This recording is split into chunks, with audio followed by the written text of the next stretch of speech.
Hi everyone, I'm Jan.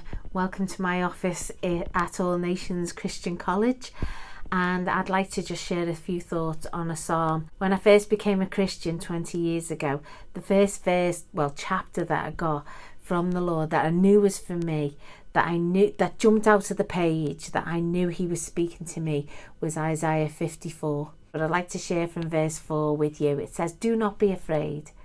You will not be put to shame. Do not fear disgrace. You will not be humiliated. You will forget the shame of your youth and remember no more the reproach of your widowhood. For your Maker is your husband. The Lord Almighty is his name."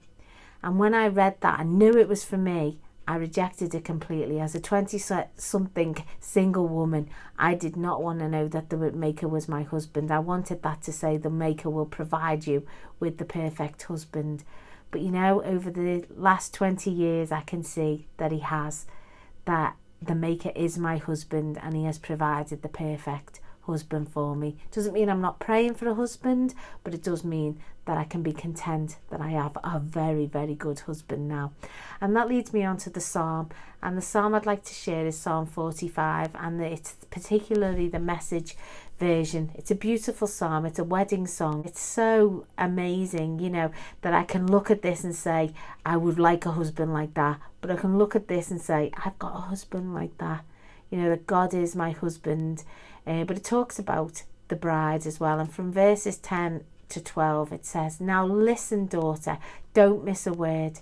Forget your country, put your home behind you. Be here. The king is wild for you. Since he's your Lord, adore him."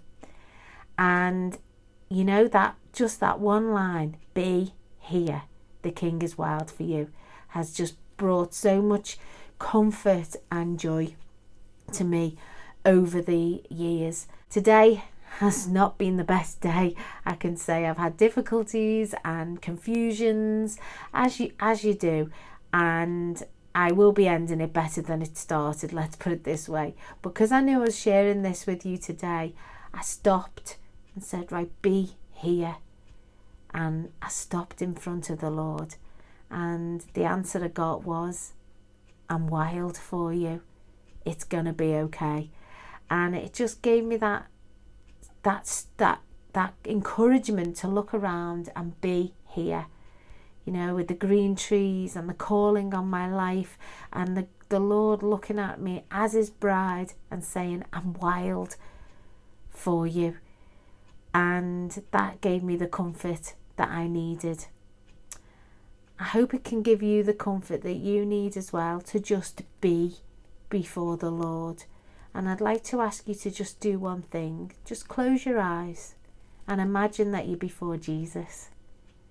But not just before Jesus. Imagine that you're naked before Jesus. How does that make you feel? To just be in front of him in your raw and naked state. Because I've got something to let you know, that if you're uncomfortable being in that state before Jesus, that's how he sees you.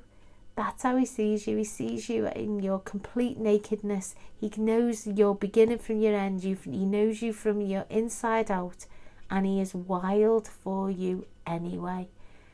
God doesn't want something from us. He simply wants us. So we can afford to just be here, because the king is wild for you.